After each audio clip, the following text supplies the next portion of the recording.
Welcome to Graysville, Tennessee, home of Polecat Falls. Hello, good morning, it's Phil Thatch, and I'm here once again at the Roaring Creek trailhead of the Cumberland Trail. I came here just about, I think it was either 3 or 4 weeks ago with some really awesome guys. Ricky Smith and Ron Durant brought me out here, and I've come back on my own. The day that we came, it was not quite peak fall color. It's pretty close to peak fall color now. And the Waterfall, Polecat Falls is where I'm going, was flowing just over the top. And my tour guides, Ron and Ricky, told me that the best photos are on the far side of the creek. You have to cross it. And it was flowing so hard that day that we couldn't cross it. So I'm back again, this time by myself. Going to hike, I'm not sure how far it is, a mile or so, to the waterfall, hopefully cross the creek and get a few more compositions. Whoa. Today I'm carrying the Nikon Z FC. I've got 3 lenses, the Tokina 11-16, the Nikon ZDX 16-50, and the Nikon ZDX 50-250. So I should have any focal length I need covered, from ultra wide all the way to pretty strong telephoto. So I'm going to continue hiking, and I'll touch base with you again soon. I'm at the part of the trail now that's right beside Roaring Creek, and it's still flowing, but when I was here before it was just gushing. And I'll put a link up in the top to the video that I made the last time I came here, and you can check out what it looks like in extremely different conditions. This is the part of the creek right here where Stair-Step Falls comes down from the other side. Stair-Step Falls, in order to get a good shot of it, I believe, if I understand correctly, it needs to be really strong flow like we had when we were here last time. And I'll put a link to the Stair-Step Falls video that I made when Ron and Ricky and I came here. But it's on the far side of Roaring Creek that I'm hiking beside now. There's an island right here in the middle of Roaring Creek. And when we were here last time, the water was flowing hard around both sides of the island. Today, here on the more shallow side, there's no water at all. But you can hear it on the far side of the island flowing. Definitely different conditions. Here's another view of the shallower side of the creek that goes around the island. The island is here, and you can hear the creek flowing on the far side of the island, but over here on the shallow side, not so much. Here's another view from the trail looking down at Roaring Creek. Here's another memory from the last time that I came here when I was with Ron and Ricky. This area right here was a waterfall. I mean, there is a tiny bit of water trickling down, but I was splashing as I crossed right here, and it was beautiful right there. Need to come back one day when it's flowing good and hard and make a photo right here. Okay, right here, it looks like the trail continues to go that way, but that's kind of a dead end. It actually goes up here. This is the difficult part of the trail, up and over a hill, very rocky, kind of tough, but definitely worth it. Okay, I'm at basically the very top of the hill that you have to hike over to get back down to where Polecat Falls is. And you can't really see all the way down, I don't think, but that should give you an idea of how far above Roaring Creek I am now from when I started hiking right beside it. Whew, all right, downhill now, which sometimes can be more difficult than uphill. There's a fallen tree that's right across the path as you go down the back side of the hill. This was down when Ricky and Ron and I came, but you can tell it's been hiked over a lot more than it had at those times, because it's the path to go over it is a lot clearer.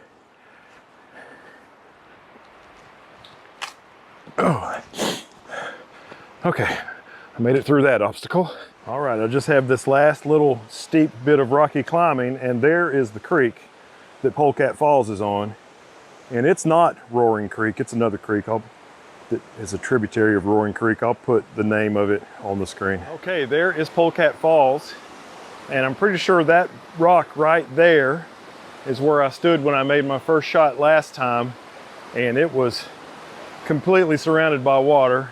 And then I went over there under that ledge and made some shots.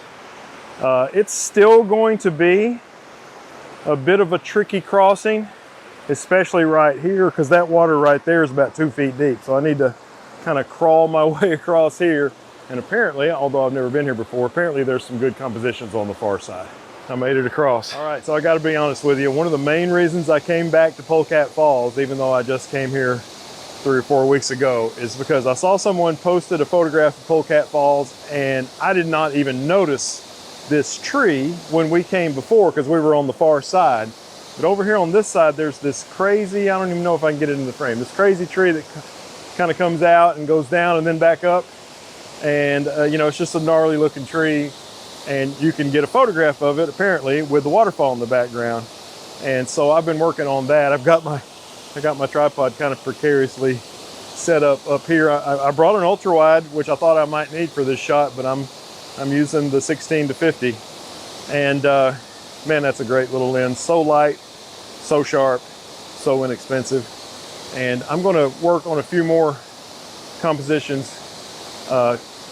I might do some without that tree, but from over here.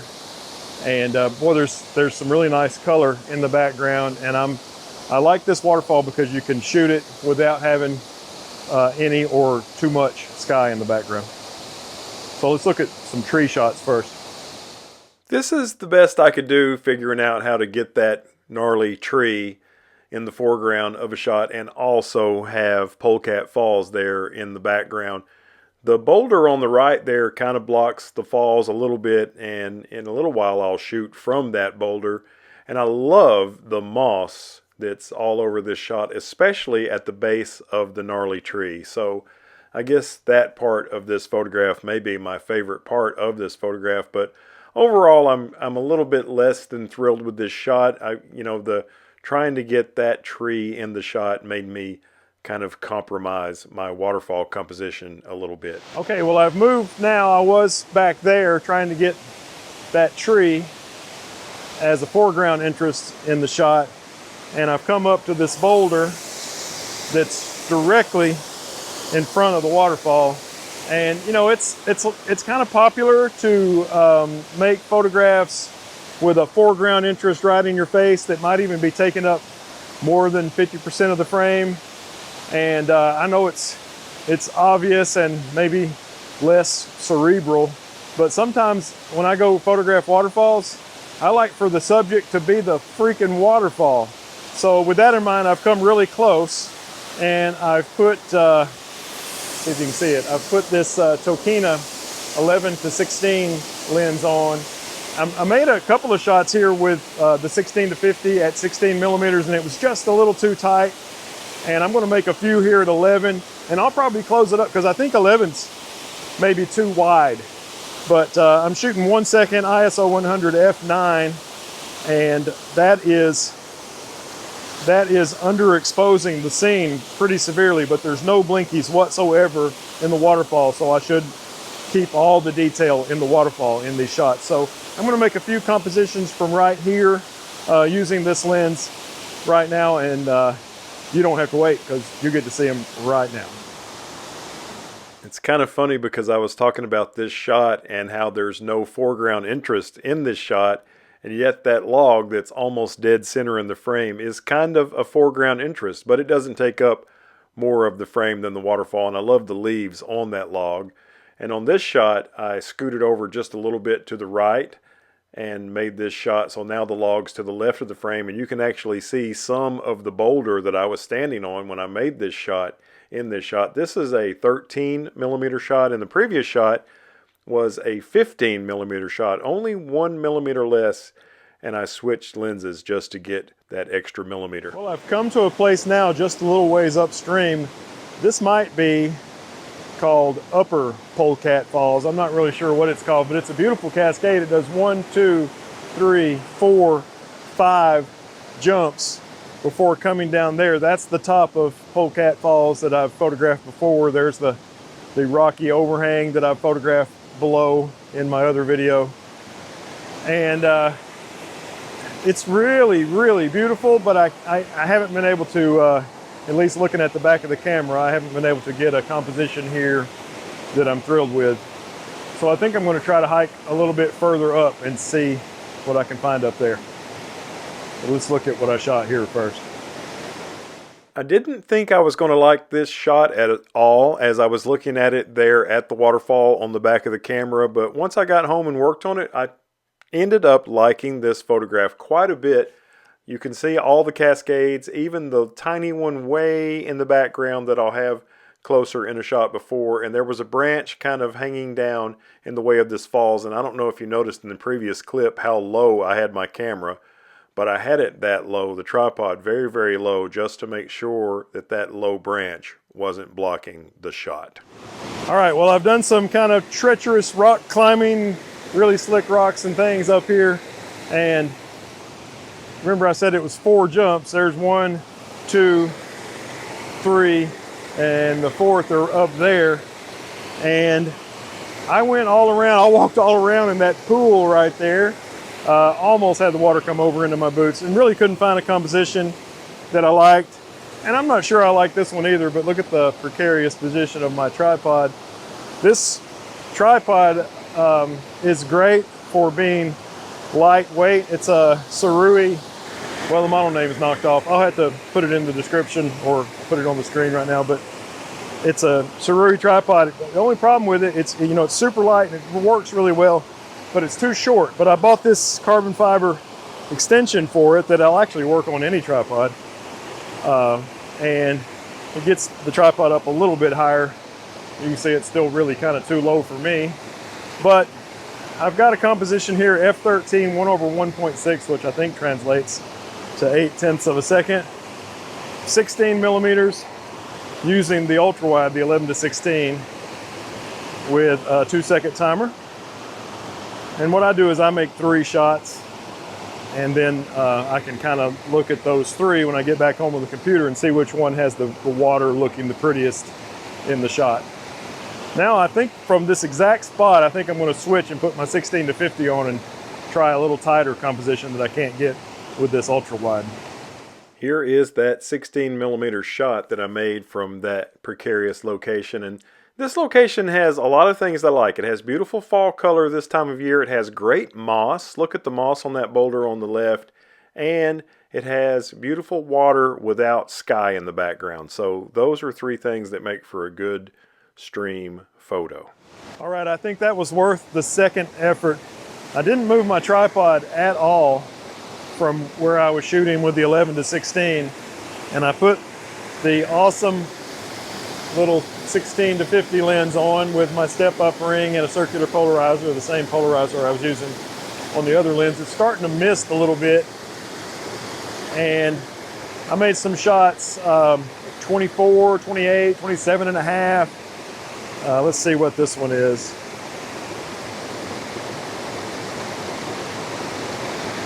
50, and this last one, which I think might be my favorite, is a 40 millimeter shot, but I'll know more when I get back home with the computer. But it definitely allowed me changing lenses and trying lots of different focal lengths to capture that little spill that goes that way and the spill that goes that way with the beautiful color in the background better.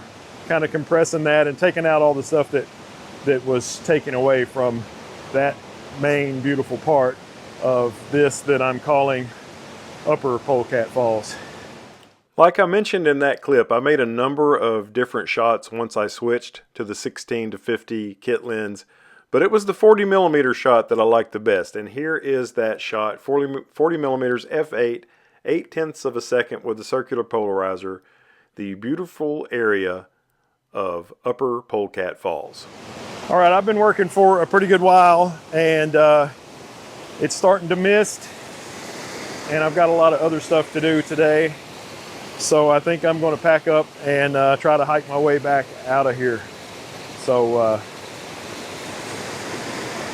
man, I'm glad that Ron and Ricky showed me this area, because this place is great. All right, it took me 2 creek crossings to get back to the steep climb out of here. But all I got to do now is hike back to the car. And man, this place is really cool. Once again, thankful to Ron and Ricky for showing me where it is. And thanks to you for watching this video. Hope you enjoyed it. And if you did, it'd really be appreciated if you could hit the thumbs up button. I'll be doing some more stuff like this, so if you want to see that, subscribe, hit the notification bell. And as always, I look forward to seeing you in the next one. Bye-bye from Polecat Falls in Graysville, Tennessee.